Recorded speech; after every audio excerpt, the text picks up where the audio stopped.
Saludos a todos los presentes y al doctor Manuel Bermúdez. Vamos a dar inicio. A ver, espérenme un segundo.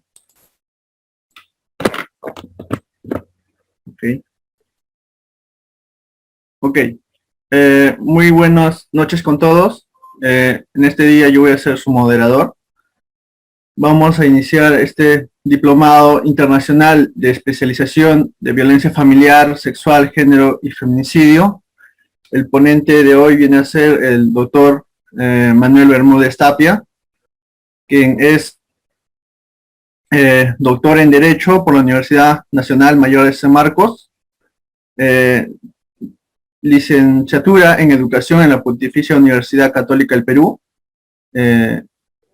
doctorado en Derecho de la Pontificia Universidad Católica de Argentina, tiene estudios concluidos de maestría en Derecho Constitucional en la Pontificia Universidad Católica del Perú. El tema que va a desarrollar el día de hoy viene a ser la disfuncionalidad de la legislación sobre violencia familiar. Ok, doctor, le doy el pase para que pueda iniciar la ponencia.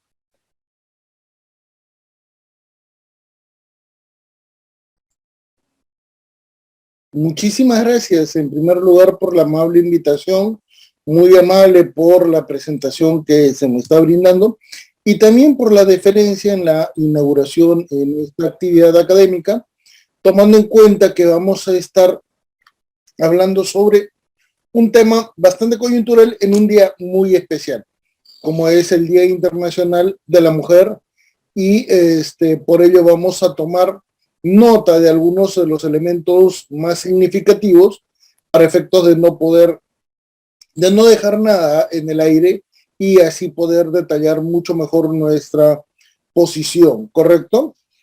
Lamentablemente para nadie es un secreto que estamos ante una situación sumamente grave, no solamente en el Perú, en casi toda América Latina.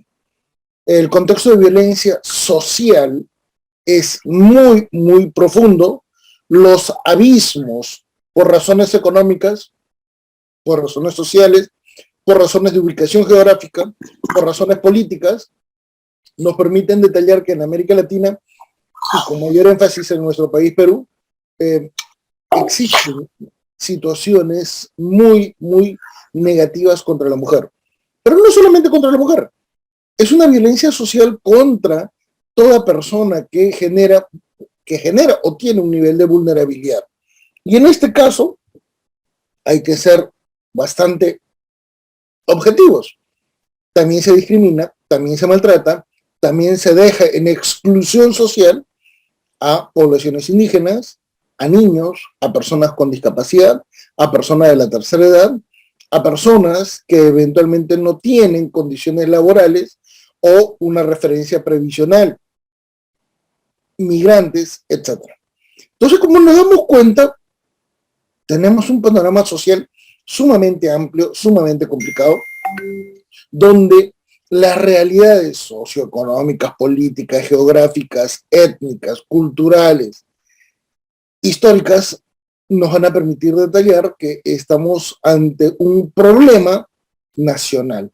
Y es un problema que se repite en casi 200 años de historia, producto de la secuela del virreinato que lamentablemente nunca generó un Estado en nuestro país. Lo que nosotros teníamos era un virreinato, y ese virreinato era dependiente de la corona española, especialmente solamente para efectos tributarios, y nunca tuvo un valor mucho más significativo, muy a pesar de la tradición hispánica que nos rodea, ¿correcto? Se habla mucho de que América Latina fue llenada con universidades, hospitales y todo lo demás. Sí, es cierto, pero eso era una mínima parte frente a todo lo que se generó en términos negativos y positivos, especialmente cuando nosotros tomamos en cuenta no solamente la extracción de los recursos naturales, sino además la sostenibilidad de una sociedad. Nuestro país, como también el Virreinato de México, y casi 3 siglos después, el Virreinato de Nueva Granada y el de Mar del Plata, nunca pudieron desarrollar el concepto de ciudadanía ni de población. Uno de los tres elementos básicos en toda teoría constitucional siempre está vinculado al modo en el cual surge un país. Población que reside en un territorio y que es administrada por un órgano, por un gobierno. Tres elementos básicos. Eso nunca ha sucedido en nuestro país, el virreinato. Salvo algunas reformas del virrey Toledo con los Habsburgo a inicios del virreinato, salvo algunas reformas estructurales, no ha habido. Y esa misma secuencia se fue trasladando y se fue complementando en la época de la República. Prueba de ello es que recién en 1824 se puede decir que teníamos una verdadera población uniforme. ¿Por qué? Porque Simón Bolívar eliminó el concepto de castas en esa época. ¿Qué significó ese concepto de castas? Se eliminó la visión colonial que se tenía sobre clases y categorías sociales, en particular para defenestrar a los indígenas de sus privilegios y de sus propiedades.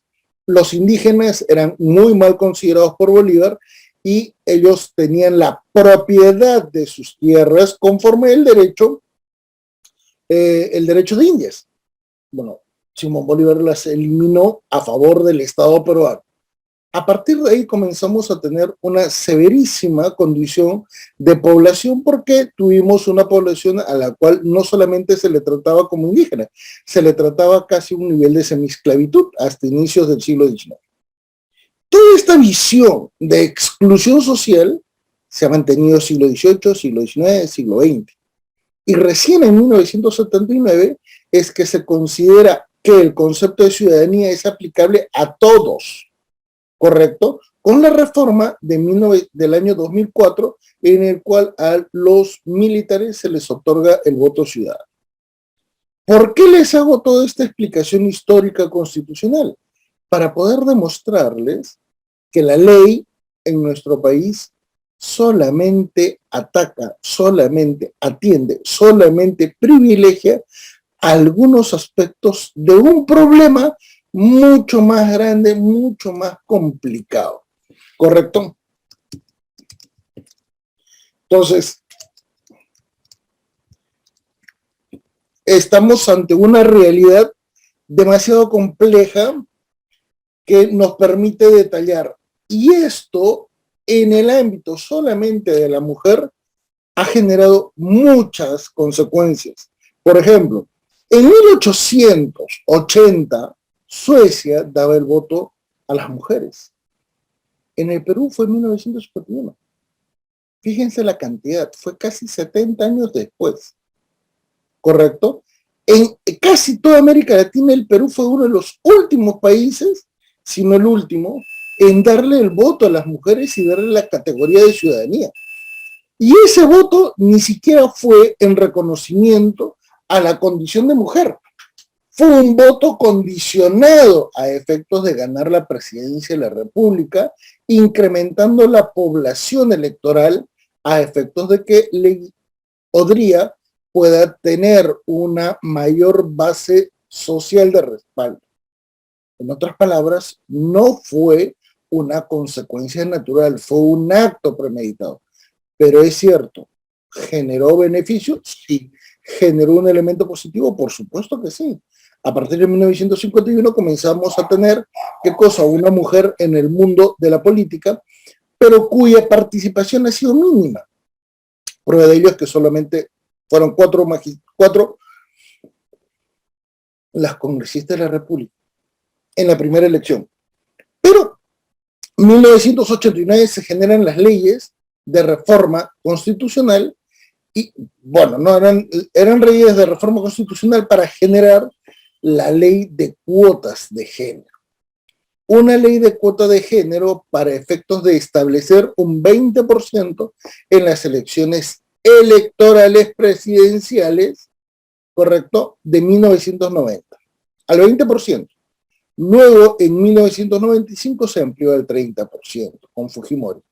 Pero fíjense que esta realidad recién se transformó en el contexto del año 2021, cuando el anterior Congreso de la República estableció y aprobó la paridad de género para las elecciones del año 2022. ¿Qué significa esto? Que en las próximas elecciones, cuando tengamos en noviembre unas elecciones para gobierno regional y gobierno municipal, ¿correcto?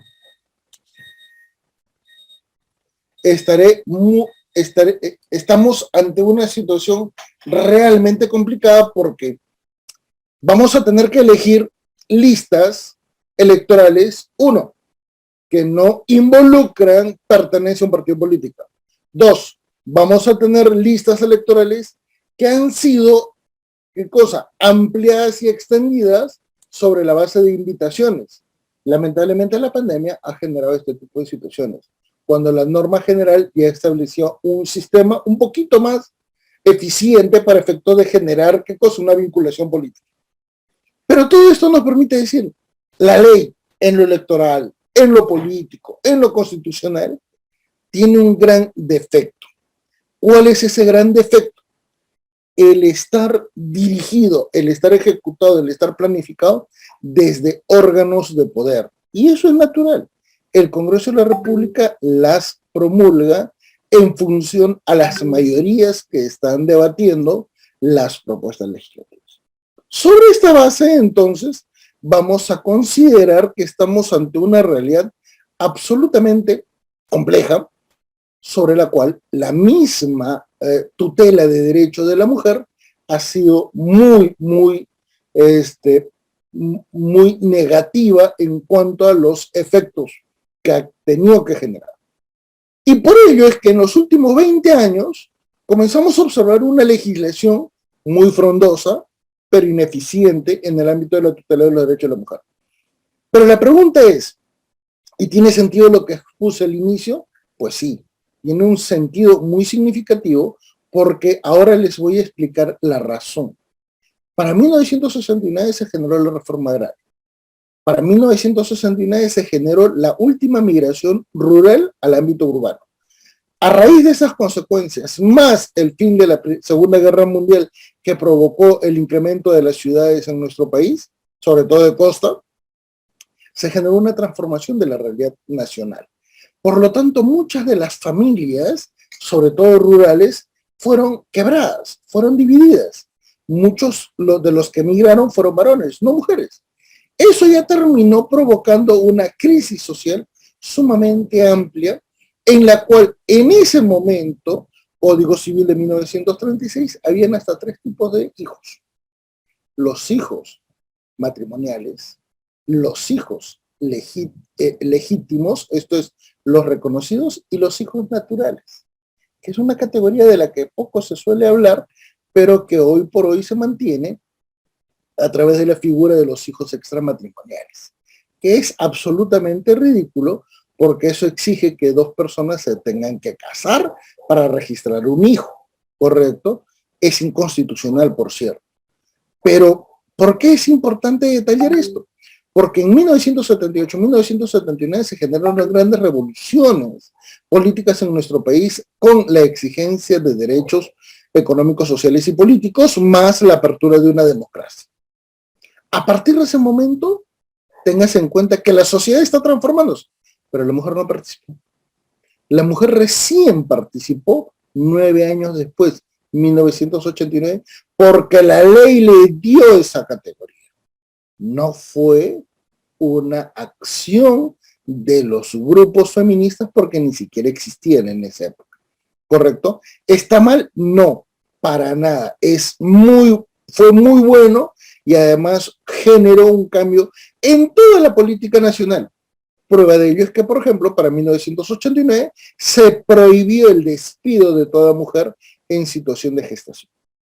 ¿Correcto? Recuérdense que para esas épocas, y es más, hasta la actualidad, el contexto laboral es sumamente limitado y es absolutamente, ¿qué cosa?, negativo en la defensa de los derechos de los trabajadores.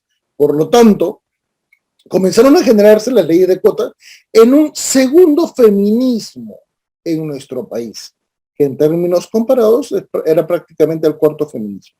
El primer feminismo en nuestro país se generó en la época del siglo XIX en nuestro país. Y por lo tanto, con Clorita Mató de Turner. Y este segundo feminismo no fue iniciado ni fue liderado por mujeres, fue iniciado por varones, ¿correcto? Pero generaron leyes importantes, las leyes que actualmente sostienen nuestro sistema democrático.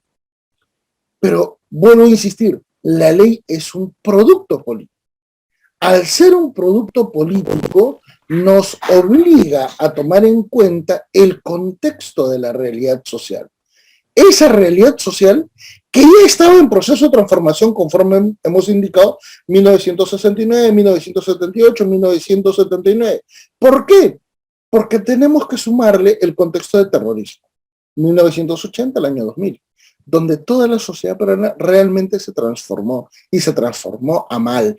¿Por qué? Porque había muchísimas viudas que generaron familias monoparentales. Hubo muchísima migración, hubo muchísima familia dividida, hubo muchísimo abandono de niños, ¿correcto? Y hubo muchísimo contexto de violencia sociopolítica. Lamentablemente esta realidad generó un impacto tan negativo en nuestro país que lamentablemente hasta el día de hoy asumimos algunas consecuencias de ello. ¿Por qué es importante detallar esto? Porque como verán, nuestra normatividad avanzaba en unos casos bien, pero en otros casos no. Para 1984 se promulgó el Código Civil y no toma en cuenta lo que les estoy indicando. Ese Código Civil de 1984, que supuestamente era presentado como una norma futurista, como una norma que iba a permitir que el Estado peruano ingrese a la modernidad, no lo era así. Era una norma sumamente vinculada a lo religioso, a la Iglesia Católica, en el ámbito del libro de familia y libro de sucesiones, y no generó ningún tipo de apoyo ni sostenimiento, y como siempre he publicado esto en varios artículos, ese Código Civil en los libros de familia y sucesiones nunca generó ningún tipo de aporte positivo. En otras palabras, fue prácticamente lo mismo que el Código Civil de 1936, ¿correcto? Y las referencias son sencillas, ¿ah? No hay ninguna mención a los nuevos tipos de familia, no hay ninguna mención a las condiciones sobre las cuales se puede generar una crisis matrimonial, y recuérdese que en esa época no existía el divorcio.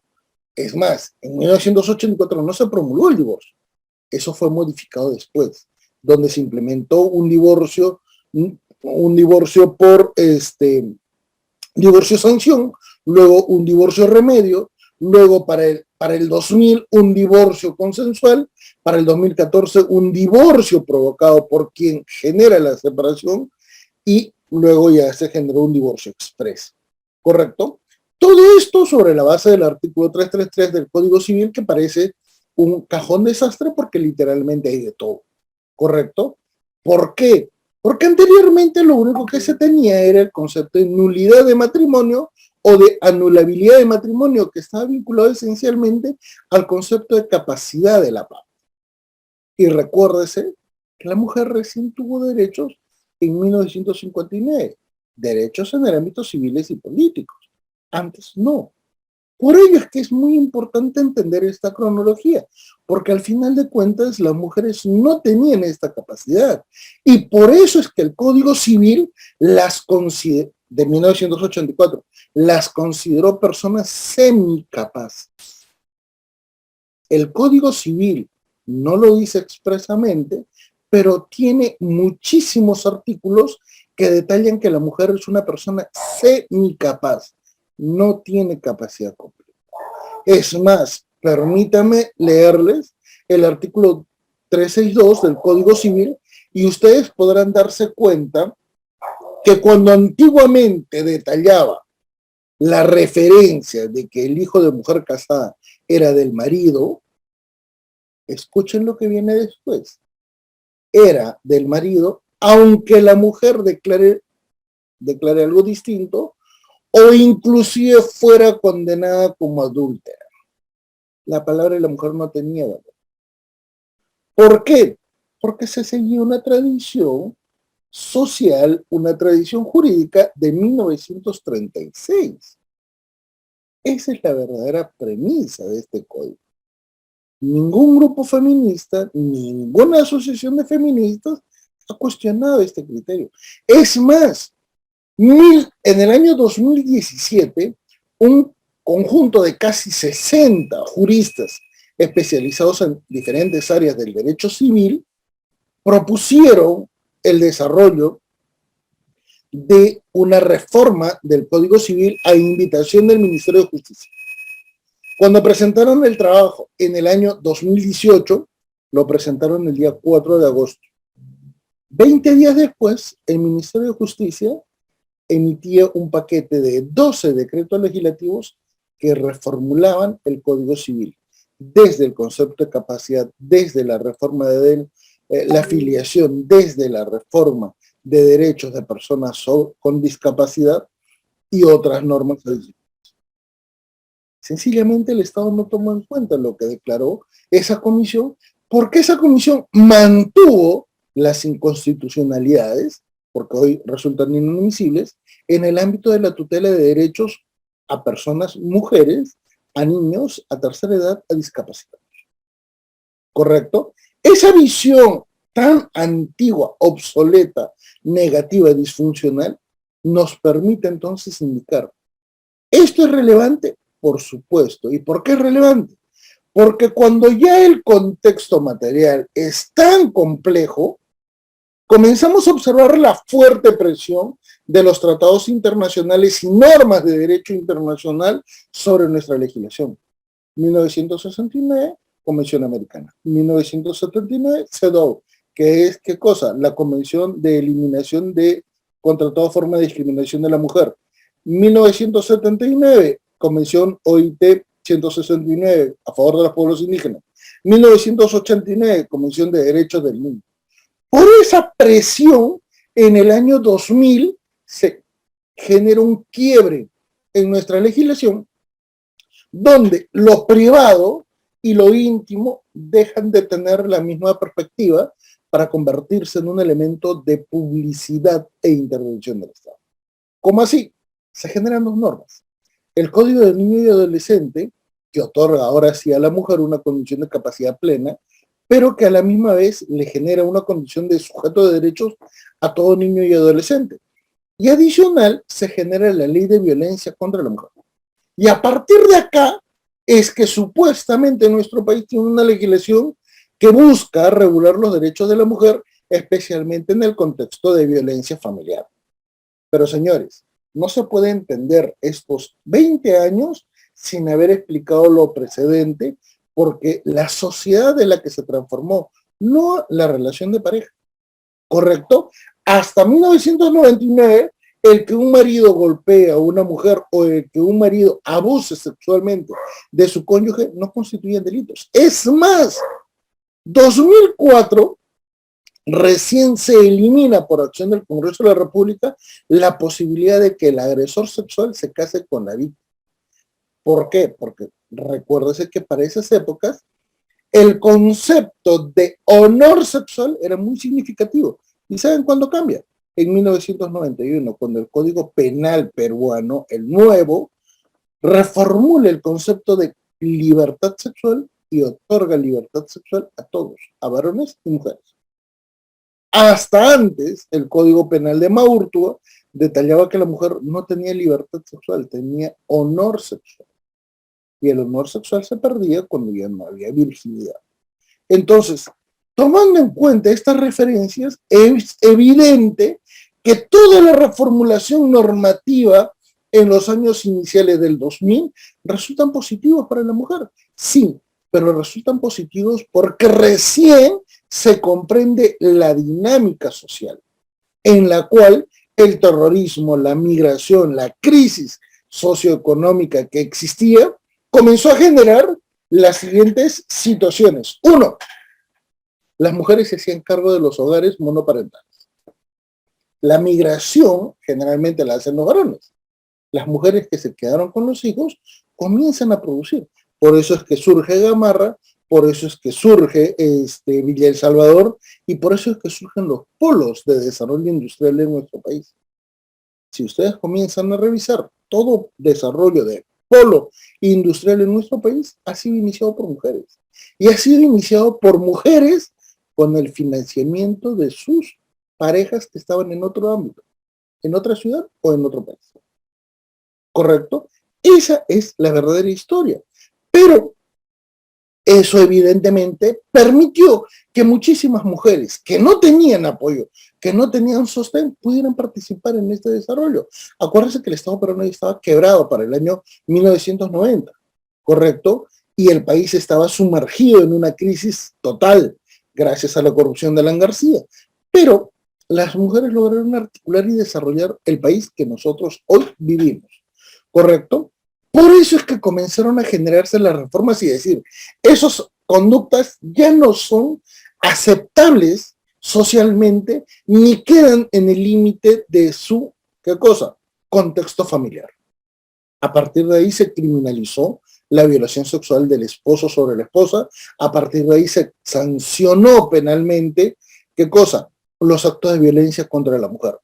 El gran inconveniente es que en esa época aún se mantenía un perfil muy bajo de criminalización porque se pensaba que la realidad social debía privilegiar el matrimonio.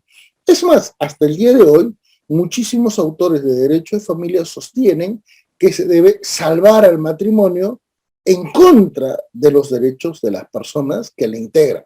Esto es, si es que hay acto de violencia familiar, debería mantenerse el matrimonio. ¿Por qué? Porque, bueno, pues estamos ante un matrimonio y debe protegerse.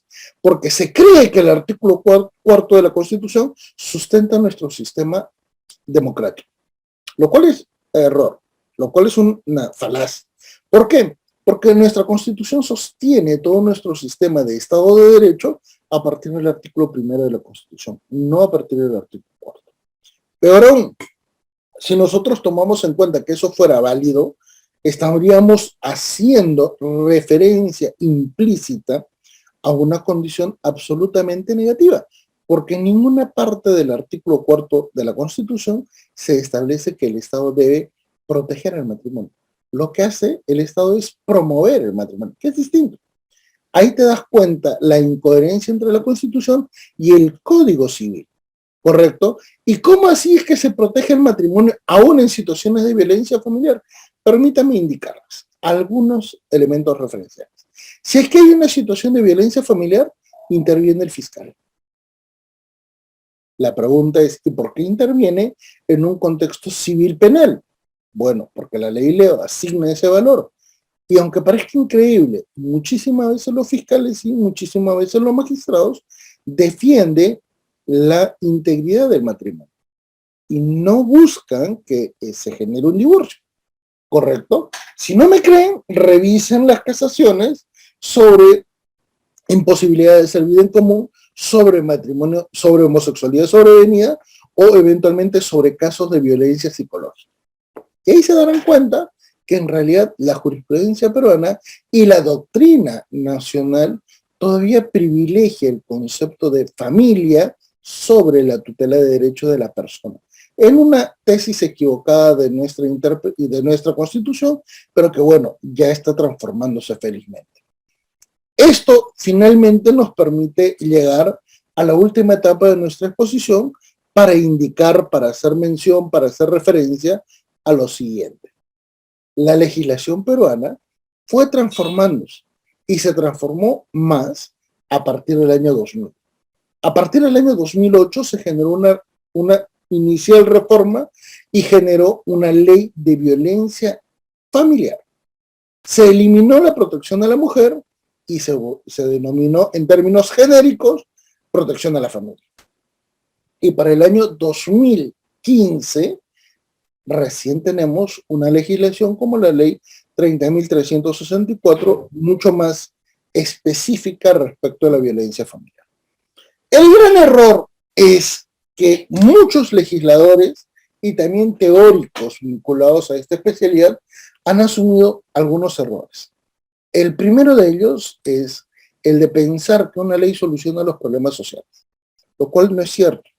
Los problemas sociales son estructurales y por eso comencé con detallar muchísimas referencias históricas para que vean cómo es que fue evolucionando nuestro país para que se pueda percibir el cómo se podía vincular un desarrollo normativo para efectos de poder detallar alguna situación muy particular. Muy bien. Sobre esta base, entonces, vamos a tomar en cuenta que a partir del 2015 hasta la fecha, ¿cuántos años han pasado? Literalmente han pasado 7 años. Y de esos 7 años se han generado 12 reformas. 12 reformas, ¿correcto? No necesitamos indicarlas porque, bueno, las conocemos. A nivel de ley, a nivel de reforma de ley, a nivel de creación del tipo penal del feminicidio, a nivel de la reforma del tipo penal del feminicidio, a nivel de redacción de decretos legislativos sobre violencia familiar, a nivel de implementación de políticas públicas de violencia familiar, a nivel de resoluciones en el ámbito institucional, Poder Judicial, Ministerio Público sobre violencia familiar. Viene a generarse entonces la gran pregunta. Si durante 7 años, los últimos 7 al menos, hemos tenido muchísima normatividad, viene a colación esta pregunta. ¿Y se ha reducido el número de violencia familiar? No. El número de víctimas de feminicidio, literal, desde el año 2015 hasta la actualidad, cuatriplicó. El número de casos de violencia familiar a nivel físico, del 2015 al 2021, estamos hablando de 2021, ¿se incrementó? Sí. Pero el año 2021 es un año cuestionado. ¿Por qué? Porque no tenemos toda la información estadística, recién se están compilando. Podríamos decir que recién hasta el año 2019 es que tendríamos un año absolutamente, ¿qué cosa? Objetivo, ¿correcto? Y en solo 4 años nos damos cuenta que el número de denuncias va en crecimiento totalmente exponencial, a tal nivel que en el año 2019 teníamos el doble de denuncias por violencia física respecto a las generadas en el año 2015. ¿Correcto? ¿Qué es lo que ha provocado esto entonces, señores? Que se asuma que la ley soluciona los problemas. ¿Y esto qué ha provocado? Por ejemplo, Ministerio Público, Distrito Judicial de Lima Este, Distrito Fiscal Lima Este, en el año 2001 genere el trámite de 10.000 denuncias de violencia física. De esas 10.000 denuncias de violencia física en todo el año, en una sola jurisdicción, en un solo distrito fiscal, solo hay 4 condenas. Y las 4 condenas sin pena efectiva. Viene la gran pregunta, ¿la ley solucionó la gran controversia sobre violencia familiar en nuestro país? No. Los resultados judiciales nos permiten detallar que esa es una ley absolutamente incoherente y disfuncional. Pero además, no solamente es esto, tiene errores materiales sumamente groseros y que no son evaluados por los especialistas, porque se insiste en creer que esta ley es absolutamente buena, ¿correcto? Y vamos a mencionar 3 grandes errores. El primero de ellos es que vincula un contexto de realidad familiar sobre la base de un domicilio. Esto es, Manuel Bermúdez tiene su pareja, ¿correcto? Se tiene una pelea con su pareja, me expulsan de la casa, viene mi hermana y le mete un puñete a mi expareja que me expulsó de la casa, ese acto no es violencia familiar. No es violencia familiar. Ese acto podrá ser lesiones, pero no es violencia familiar, porque mi hermana no domicilia en ese hogar. Vean esos errores. Los actos de 2 mujeres tampoco son considerados violencia. Bueno, mujer agresora, mujer víctima, ¿correcto? Personas LGTB, siempre y cuando la víctima sea, ¿qué cosa? Siempre y cuando la víctima sea LGTB, porque si el agresor es LGTB, tampoco cuenta. Ese es el primer defecto. ¿Y por qué se genera este defecto? Principalmente en la asignación de funciones o categorías. Y literalmente regresamos a 1800, cuando Lombroso determinaba que los orejones, los gordos y los frentones eran los criminales. Es literalmente casi lo mismo, ¿correcto? Segundo error, en el ámbito del trámite procesal, ¿correcto?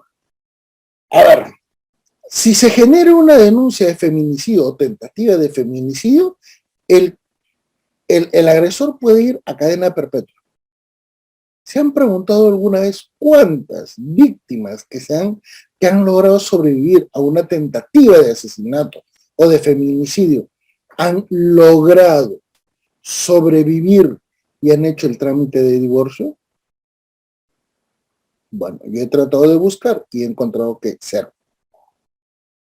¿Saben por qué? Porque ya no quieren volver a tener relación o contacto con esa persona. Pero viene un gran detalle. Siguen siendo casados. Siguen siendo casados. Esto está provocando un gran error en nuestra realidad social, porque finalmente muchísimas familias se van generando, se van construyendo sobre la base de estas imprecisiones legales. En otras palabras, en un juzgado se puede evaluar un hecho, pero en función de su especialidad. Pero ese mismo hecho puede provocar otro resultado en otro expediente judicial. Les doy una referencia. Puede que se quede liberado una persona que ha atentado físicamente contra su pareja, ¿correcto?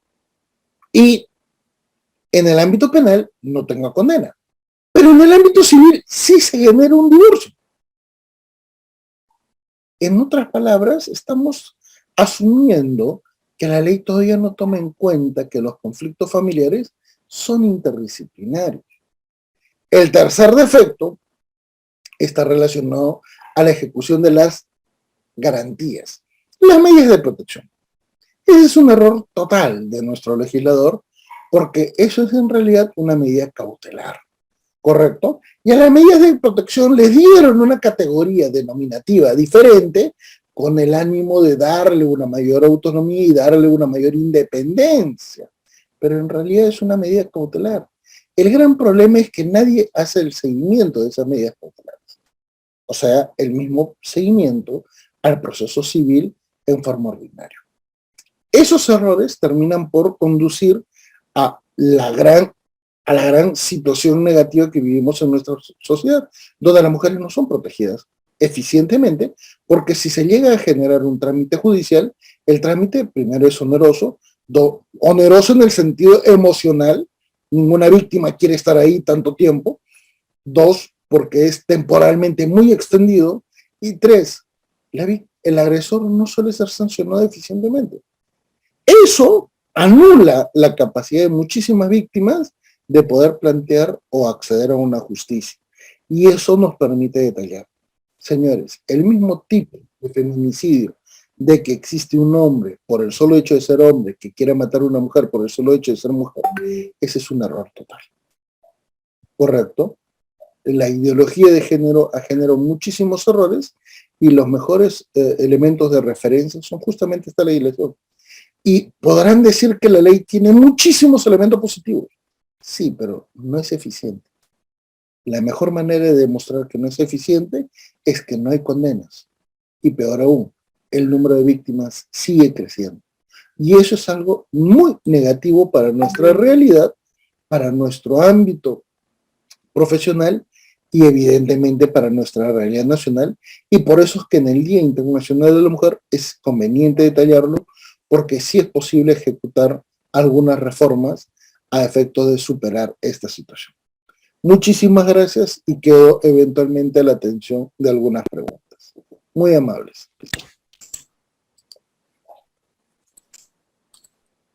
Muchas gracias, doctor, por su brillante ponencia. Alguien que quiera hacer alguna pregunta lo puede escribir en la casilla del chat o puede levantar la mano para que active su audio.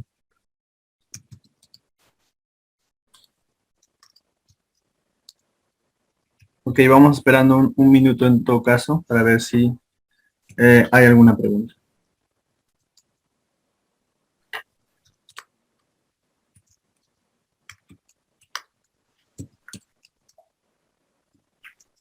Hola. Hola. Sí, por favor, háganos su pregunta. Doctor Anthony. Buenas noches. Con las disculpas del caso, porque tengo un problema con la cámara del celular. Le quería plantear al doctor qué opinión le merece respecto al uso de las medidas de protección por, bueno, en algunos casos, como parte agraviada de las mujeres, para poder lo que es buscar el retiro del agresor y así poder iniciar un proceso de divorcio para quedarse con la propiedad, la casa. Sabemos que las medidas de protección son temporales, sin embargo, muchas veces se usa la ley de violencia familiar para iniciar procesos de violencia familiar en contra del varón y así poder obtener mayor ventaja en los procesos de divorcio, ¿no? Quería saber qué opinión tiene el docente. Ese es, en realidad, no es solamente esa estrategia, hay varias, como por ejemplo la de denunciar tocamientos indebidos. Solamente por el hecho de esa denuncia, los jueces de familia suelen limitar la patria potestad de los varones por 3 años. Es absolutamente grave, pero lo hacen. Y el problema es que en nuestro país la temeridad y la malicia procesal no son sancionadas. Por eso cuando a veces viene una casación sobre impugnación de paternidad, ¿qué es lo que dice la Corte Suprema? Oiga, señor, usted ya me demostró que no es el padre biológico. Bueno, si usted quiere que retire su nombre de los datos de identidad del menor, que acaba de reconocer que no es suyo, bueno, tráigame al papá.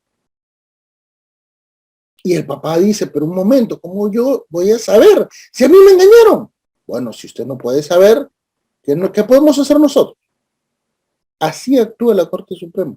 Entonces, son errores porque la mayor parte de jueces, de doctrinarios en la especialidad de familia, siguen pensando que estamos en 1984. Entonces, como que hay mucho tabú en la evaluación y en la crítica de estos elementos.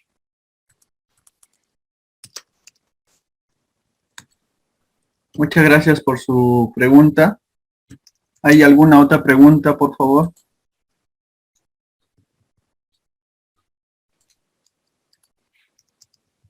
Ok, mientras van escribiendo sus preguntas, se animan. Doctor, tengo una pregunta. Si bien en los delitos, ¿no?, de violencia familiar o agresiones contra la mujer, lo que sucede en la práctica es que se da la conversión de la pena. Es decir, no pasan una pena efectiva, sino hacen, por ejemplo, trabajo comunitario, entre otras cuestiones. Entonces, al no haber una pena efectiva, ¿usted cree que eso debería modificarse? Es decir, que no haya una conversión a efectos de que, si bien se cumple de manera efectiva, reduciría la tasa de violencia familiar y también en contra de la mujer. No, lo que pasa es que hay tremendos errores, ¿no? Tremendos errores. Maestro, consulta, ¿usted sabe manejar? Sí. Ya. ¿Manejarías un avión? No. ¿Pero qué pasa si te regalan un avión? No lo podría manejar. Sí, es mucho. Es lo mismo que hace el legislador en la evaluación de esto. Eso, en términos teóricos y en términos prácticos, se llama populismo legislativo. Pero ojo, yo no estoy queriendo decir que las mujeres no tengan derecho a una protección. No, estoy diciendo, el legislador está engañando a las mujeres, haciéndoles ver que van a ser protegidas, pero que en el fondo no lo estarán. ¿Correcto? Esa política populista incurre en este error. Y le voy a demostrar cuál es el error. Miren, cuando estamos tratando de ver el tema de medidas de protección, de todo el artilugio que existe para efectos de garantizar que entre agresor y víctima existe una separación, viene el gran detalle. Mi querido doctor, todo trámite judicial toma tiempo. Hasta que se ejecute la audiencia en el proceso, sea penal, sea civil, si se arman los dos, que se sigan. ¿Usted cuánto tiempo cree que ha pasado? ¿Año y medio, sí o no? Año y medio a 2 años. Ya. ¿Y usted cree que durante ese año y medio la pareja va a dejar de conversar? No, sí conversan. En muchos casos, recuerda que el Código Civil permite que la pareja pueda reconciliarse. Si lo pueden hacer en pleno trámite de divorcio, con mayor razón lo pueden hacer en un ámbito íntimo o privado. ¿Correcto? Entonces llega la audiencia y la pareja dice, ¿por qué no notifica si hemos regresado? Y muchos podrán decir, no, no, él está haciendo abuso porque abusa del síndrome de Estocolmo sobre ella. Pero un momento, hay situaciones en las que la cotidianidad de la pareja llega a ser absolutamente imprecisa, llega a ser tan volátil. Por ejemplo, ¿todo acto de adulterio genera separación? No. La realidad familiar no es permanente, la realidad familiar va transformándose, ¿correcto? Te doy el ejemplo. Año 2006, Pilar Nores escuchaba que su marido tenía un hijo extramatrimonial con una mujer de altas cualidades. ¿Se divorció? No. No. Pilar Nores aceptó que su marido viva con otra mujer 15 años, planteó el divorcio. No. Al final la señora se quedó, ¿qué cosa? Con una pensión de viudez. Eso te permite decir, en forma muy gráfica, que no todas las personas van a reaccionar con la objetividad, porque esto no se trata de una suma de dinero, no se trata de derechos, no se trata de acciones o situaciones de carácter objetivo. Es muy volátil. Por eso es que la ley cree que este tipo de problemas se pueden solucionar por acciones legales o por acciones normativas. Y ahí está el error. Doctor, buenas noches. ¿Me permite participar? ¿Cómo está? Un gusto haber escuchado su ponencia. Bueno, respecto de esta ley 3036-4 que salió no hace unos años atrás, si bien es cierto cuando recién salió, la gente pensaba que era una ley sobreprotectora, ¿no? Hacia la mujer, tal como usted lo señala, es bien cierto, ¿no? Porque los primeros años que se empezó a ejecutar esta ley, pues uno no podía ni siquiera decirle tonta a una mujer porque ya era agresión psicológica. Entonces, los juzgados empezaron a llenarse, las fiscalías de denuncia porque le dijo tonta, porque le dijo esto. Entonces, y todo el mundo veía que era una ley muy abusiva. ¿Por qué? Porque también había un hombre desprotegido, ¿no? Y si bien es cierto, da la fragilidad o la vulnerabilidad en la mujer y se tenía que proteger más a ella, se dejaba un cabo suelto, que aquí también era el varón, que también valían sus derechos, ¿no? Entonces, es cierto, al principio yo creo que sí era una ley muy que sobreprotegía a la mujer, ¿no? Con todo, y ya una vez que empezaron a aplicarlo, de repente fueron dejando ciertas cosas que antes no se hacían, ¿no? Se iniciaba el proceso y ya la persona con un proceso ya perdía trabajo, perdía la oportunidad, muchos, por ejemplo, de postular para la policía porque ya tenían un proceso. Entonces, perjudicó mucho a muchos varones esta ley 3036-4 cuando recién salió, ¿no? Y bueno, se dieron cambios para poner ciertos parámetros y que no sea como esa ley que se inició, ¿no? Muy sobreprotectora. Y no es que se haya dejado, yo no creo que se haya dejado de proteger a la mujer, ¿no? Se protege a cierta medida, con cierto raciocinio, ¿no? Que como usted dice, ¿no? Es muy cierto que la mujer pone su denuncia y mañana más tarde ya está feliz con el hombre, ¿no? Con el esposo, regresan, ¿no? He visto casos donde se ha dado medidas de protección y la pareja o la mujer, pues, como usted dice, no, nunca pierden la comunicación, vuelven a comunicarse, vuelvan a estar juntos y la policía, pues, atrapa al varón dentro de la casa de la mujer y se lo lleva, se los ha llevado, ¿no? He visto casos parecidos, ¿no? Muy, muy, muy cerca. Entonces, no es una ley, como usted dice, si bien es cierto, de repente falta darle algunos ciertos parámetros, ¿no? Más concreto, más que tenga más afín con nuestra realidad, ¿no? No es porque esta es una realidad de que hoy día te peleas y siempre hay un familiar donde te dice pon la denuncia, pon la denuncia, pon la denuncia, y tú, mujer, pues despechado, qué sé yo, o de repente sí, violentada, sí es cierto, vas y pones la denuncia, pero mañana, pasado mañana, estás que retiras la denuncia, ¿no? O estás bien ya con tu pareja. Entonces, son cosas que también... Pero si me permite, eso que dice usted es bueno, es correcto, es lo que se ve, pero permítame ser un poquito más técnico y detallar algunas situaciones. Primero, en nuestro país no existen estudios sobre derecho procesal y derecho probatorio de familia. Creo que soy el único. Es más, ni siquiera en el Perú quisieron publicar mi libro, lo publicaron en Colombia, ¿correcto? Yo tengo este libro y se los demuestro. Derecho procesal y derecho probatorio en familia. ¿Pero por qué detallo esto?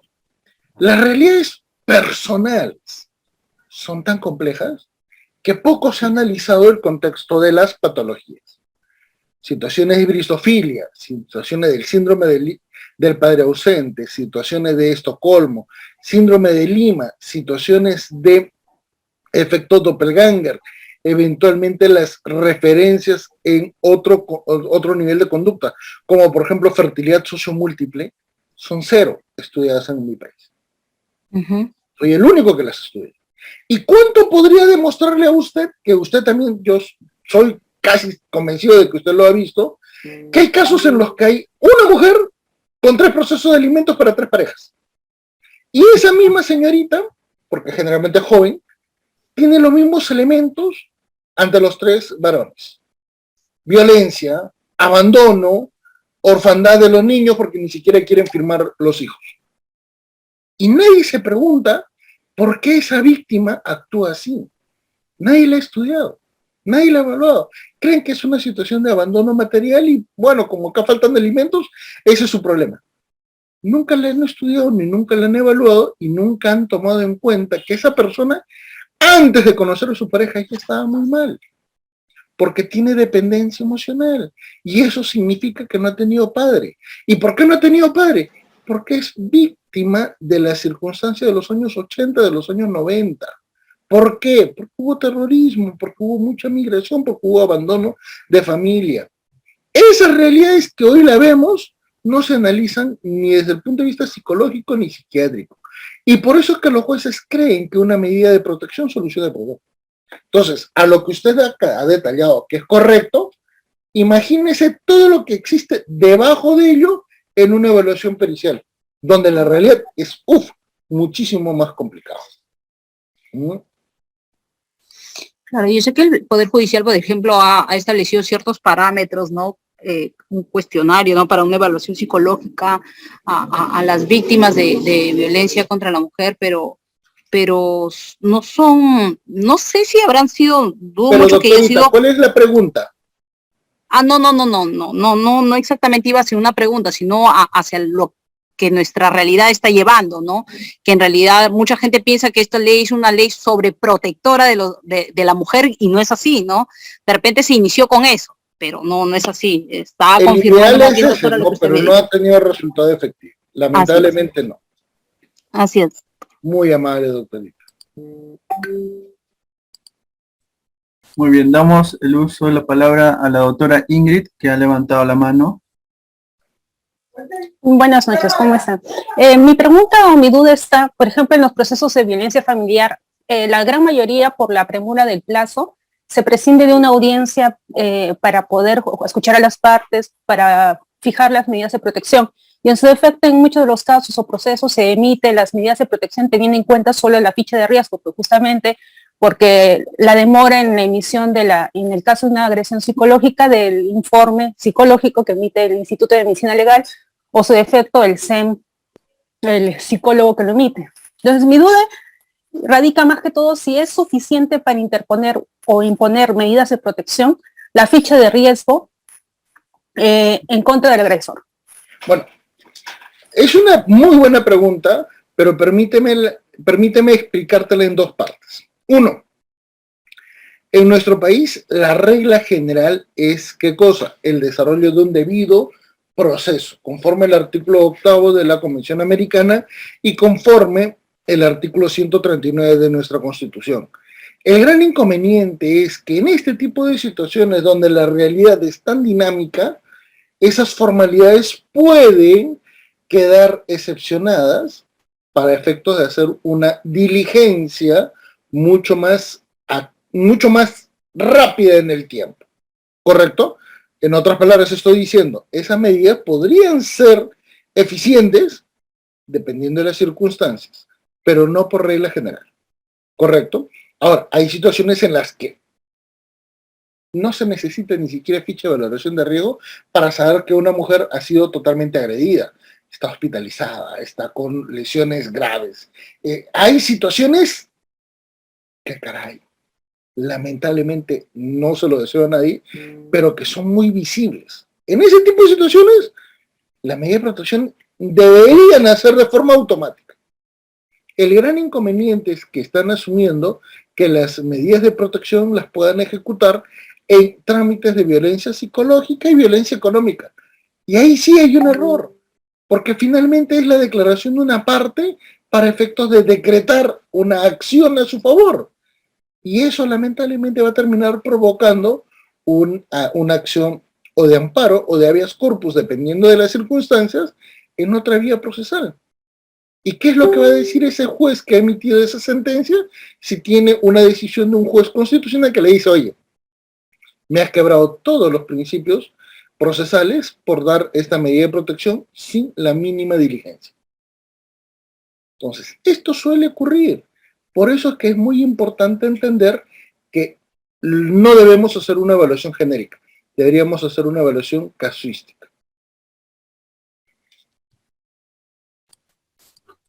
Ok, muchas gracias, doctor, por su respuesta y a la pregunta igualmente.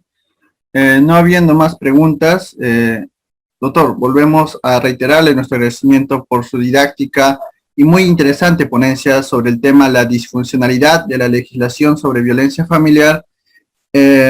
Asimismo, está bien hacer la primera ponencia en el Diplomado Internacional de Especialización, Violencia Familiar, Sexual, Género y Feminicidio, organizado por el Instituto de Capacitación Empresarial Contable y Jurídico, asimismo por el Ilustre Colegio de Abogados de Tacna.